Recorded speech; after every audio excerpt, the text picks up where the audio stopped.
Hello, everyone. I'm Karin Marquez, Chief Public Safety Brand Officer at RapidSOS. We're so glad that you could spend part of your day here with us at Ready23. Ready23 is hosted by us here at RapidSOS. And for folks not familiar, we are an intelligent safety platform that securely links life-saving data to monitoring centers, 911, and our field responders in emergencies. At Ready23, we aim to foster a sense of unity and shared purpose among all of our stakeholders in the emergency response ecosystem. This is an opportunity to connect, collaborate, and catalyze change in the world of public safety emergency response. And we encourage you to actively engage on this virtual platform and participate in the event as well. We appreciate each of you being here today. Our discussion today is going to center around lessons learned during an active shooter incident. I am going to make a little disclaimer that this session may be difficult for some audiences. So just want to shout that out there because this was quite a tragic event. But we only get better when we learn from the things that have happened to make the next incident hopefully just a little bit less tragic for our communities. Today, we're joined by a panel of experts from public safety, and I'm going to go ahead and allow each of them to introduce themselves and shed some light on why they're here talking about emergency response during an active shooter incident. And Brent, I'm going to start with you. Thank you, Karin. Good afternoon. My name is Brent Reynolds. I'm the Director of Public Safety Support Services for the Village of Glenview in Glenview, Illinois, just outside of the city of Chicago. We have two 911 centers, one in Glenview and one in Highland Park that serves a population of about 230,000. And we were asked to talk about an incident on July 4th of 2022. And I'll hand it over to Anton to introduce himself. Hi, good afternoon. My name is Anton Galati. I'm a commander with the Highland Park Police Department. I've been here for 21 years and just wanted to talk to you, give you any lessons that we did learn from the tragic incident on the 4th of July. Information we could relay that could help anyone else out. Excellent. Thank you both for being here. Commander, I'm going to start with you. If you can give us an overview for this audience of the incident we're speaking of that occurred on July 4th of 2022. Sure. It was our annual 4th of July parade. It starts off probably around 9 o'clock in the morning. It's co-sponsored by our park district in the city, so it's really a community event. We have the traditional floats. Our businesses get involved. It's well attended. Started out as a normal 4th of July parade. The parade started out, it's about 0.8 of a mile long. It goes right through our business district.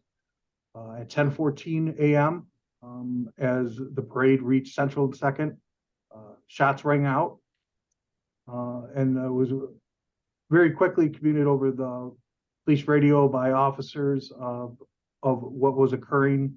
And then after that, it was just, people were just running in droves, trying to get away from the scene. So it really became very chaotic for everyone there, just the uncertainty of what is rapidly happening. Okay. Brent, that day, how was this situation unique for your 911 center? I hate to say the typical situation, but I will say most active shooter incidents start with a 911 center receiving the initial phone call or phone calls through 911 reporting a potential active shooter. In this situation, our 911 center, our North Center that dispatches for Highland Park, learned of this shooting as officers were reporting over the radios, initially asking if it was gunshots, confirming it was gunshots, and then confirming that there was an active shooter situation. For the first minute and a half of the incident, the only information that we were receiving was through the police and fire radios from the scene. And then a minute and a half into it, both centers were inundated with about 425 calls in the first hour. So a little bit different than how we normally receive those types of calls. Absolutely. How was that field information maybe beneficial, but also what challenges did you face and how that came in from the radio first?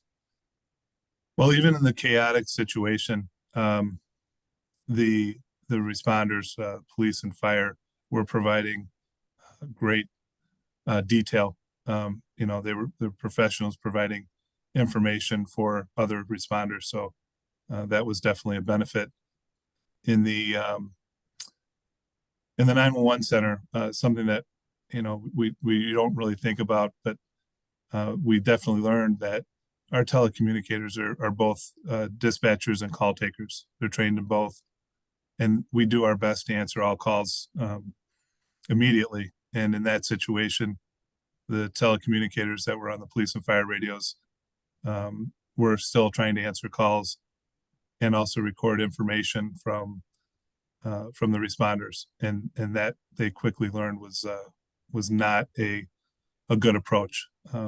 Moving forward, the police dispatcher and fire dispatchers will not answer phones and let those calls ring until they can be answered by other call takers. And for you that day, Commander, what challenges did you face? You were the on-scene commander that day. Yes. So just a little quick background. I was not there when it happened. I got called immediately. Probably arrived on scene 20 minutes. It was still very, very current. Challenges as far as communications on our end, too much radio traffic. People wanted to put out information. Some of it could have waited. We really have, and we incorporated that in our training on, what information is important, what can wait, because you have a job to do. So too much radio traffic definitely tied us up. We chatted the other day, and you had also talked about just, you're getting on scene, you're coming in 20 minutes later, Sure. your mind, I'm sure, is kind of swirling around, but you really didn't know where all of your people were either. Yeah, so it was, I was blessed that day. I was surrounded with great people. And these people, officers, the citizens, the people that attended, just experienced a very tragic incident. And now we're asking these officers, we had to clear a whole business district. It's knowing your people. Putting the people in the right place is huge. I can't say enough about training and training with outside agencies. Because in an event like this, it's not going to be your agency, especially with us. We're a 60-person sworn department. You're relying on your neighboring towns' mutual aid, and we do training with them, and it paid off in dividends that day. That was part of the challenge. Another challenge was, again, other officers that came in that never stepped foot in Highland Park, and we had a significant business district we needed to clear. And how are we going to do that? You rely on your people. You break it down, and you get a problem, you solve it, move on to the next. And I was surrounded by great people that day. That's for sure. That help us take care of the problems that we encountered. Yeah, I think so many people really think about these incidents in the response only and in those first, minutes. But when you show up on scene, there's other things that have to happen, and the scene doesn't end once you have somebody in custody. What are some of those other challenges or things that you have to think about as a commander? So it doesn't end. It goes on and went on it still goes on to this day, to be honest. But I would say a good week and a half. We still had about 100 agencies on scene, from local to state to federal, that were doing evidence work, still investigations. And it's a lot of logistics. These people need to eat. They're going to eat. There's going to be trash. What do we do with that? How do we collect that? Facilities for hygiene. There was a lot of planning that went into, which is, logistically was a challenge. And, we worked with our public works. So we got a lot of support from outside agencies, and the county and the state and federal. All the agencies were just fantastic. And, it came together at the end. Yeah. Now, Brent, 911 has to deal with the aftermath of all of that afterwards, and other emergencies don't stop, right? So what are some of the other challenges that you face? This is going to be a national media event at this point. Yeah, I think it's important to kind of give the scope of that day. There were seven fatalities. There were 49 gunshot victims. There were hundreds of other injuries. I responded from a parade miles away, and when I walked into our 911 center, I knew my place was definitely not there. They had things under control in there. I had our training and quality assurance manager, Annie Marquez, who arrived shortly after I did.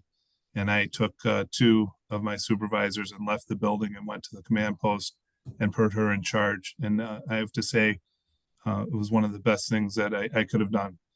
She had the knowledge, she had the abilities to manage the resources within the 911 center. I say I got out of the way, or I got out of there. I basically opened up a line of communication with her from the command post to the center. And we had that two-way communication going on, so that if there was something she needed, she could ask me. If there's a question that we could ask her without going through the 911 call center, going over the radio.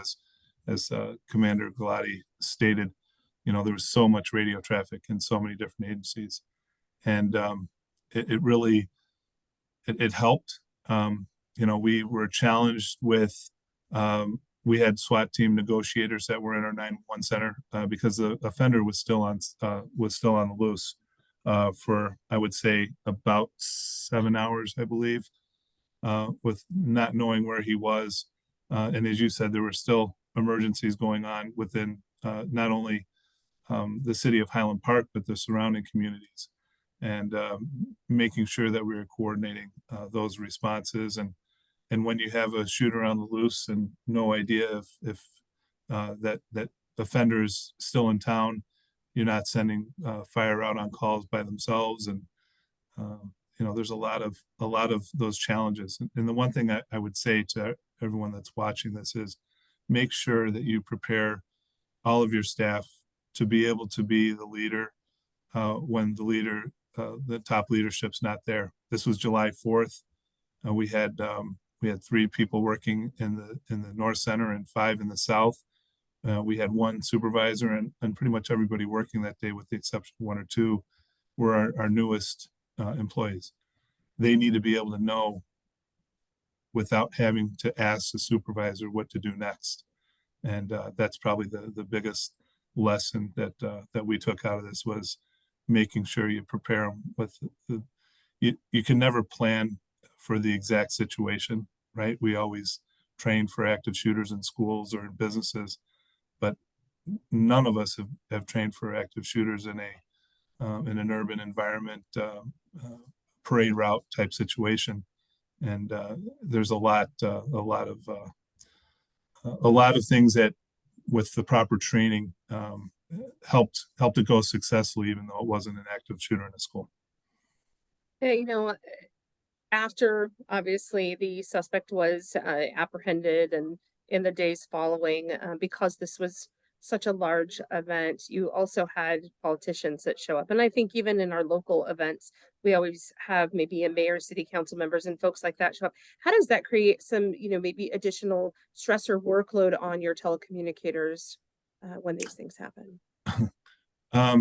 I think stress on everyone because you're doing your job, and you now have dignitaries coming into command posts and being now a part of that situation. And I think they handled that situation really well because those politicians were there within a few hours of the incident unfolding. But in the next 24 hours, we had a visit from the vice president, and it's not the same level as a president coming in, but there's still logistics. There's still a lot of coordination and making sure that you're communicating, to your neighboring agencies of those challenges, and making sure that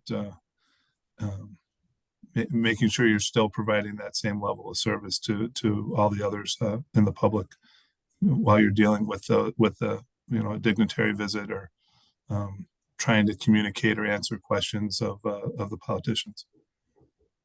There's a lot of technologies that are involved in these types of incidents, and sometimes the lack of. Commander, I'm going to ask you this question first. Is there any technology that maybe you wish you would have had on that day that might have helped in managing such a complex situation? Yeah, absolutely.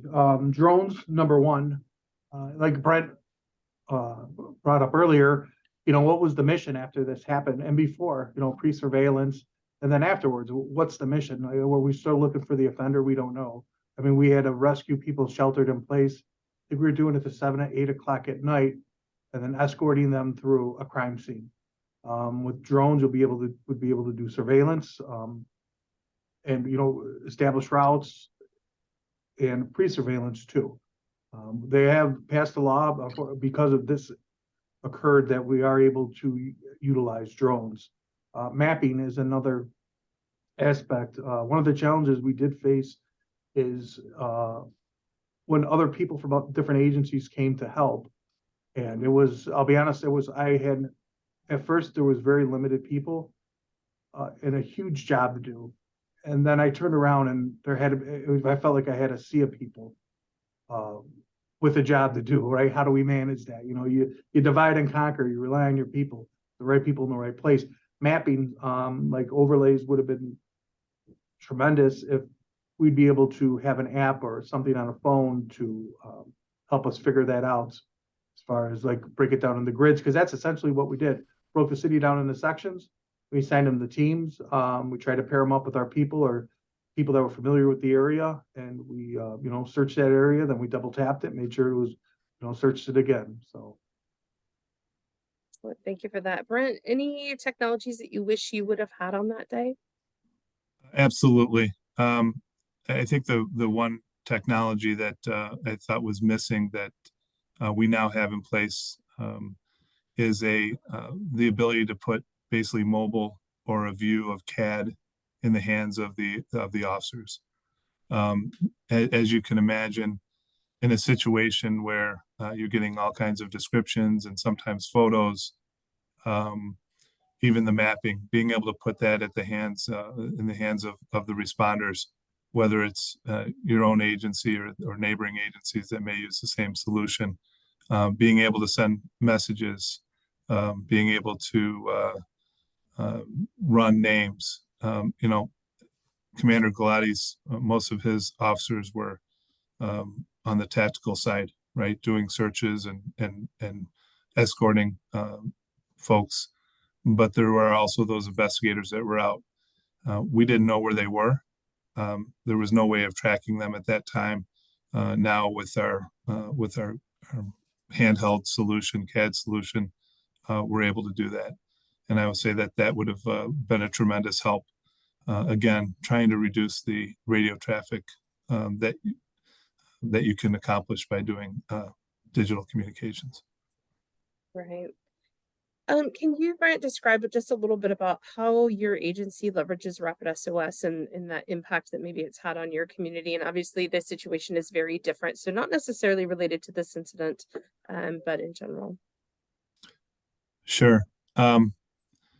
We only have a couple minutes, so I'll try to make this as brief as possible. But my first encounter with RapidSOS was many years ago, and it was before RapidSOS really changed the landscape of 911, where RapidSOS was looking at an app to dial 911, and so that was my first experience. And shortly, I would say within a year after that first exposure to RapidSOS, I attended a conference, an APCO international conference, and I got to see RapidSOS, I would say, in its infancy as far as 911 location information.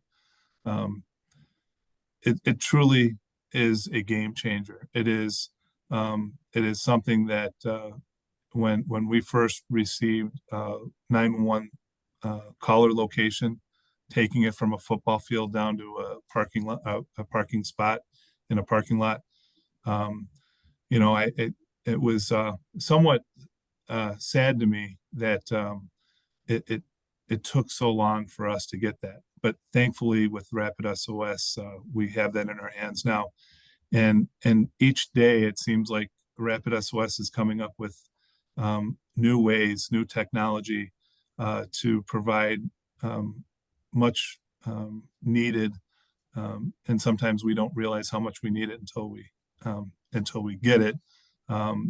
Information. You know, the caller location is huge, but the all the other services that RapidSOS is providing now, and I think it's really important to recognize that you're not doing it on the backs of the public safety organizations. There's so many services that you provide that don't cost us money, which is in this day and age is a challenge. So, great organization.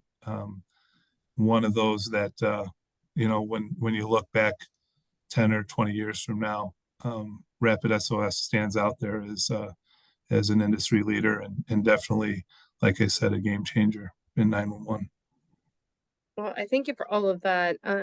You know, you talk about new technologies and the way the world's going, I don't foresee some of these active shooter incidents, unfortunately, going down right now. We have more that are occurring all too often.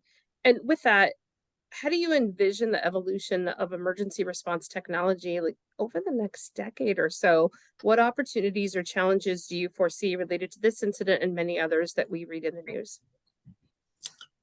But you know, I think of this most recent shooting in Maine.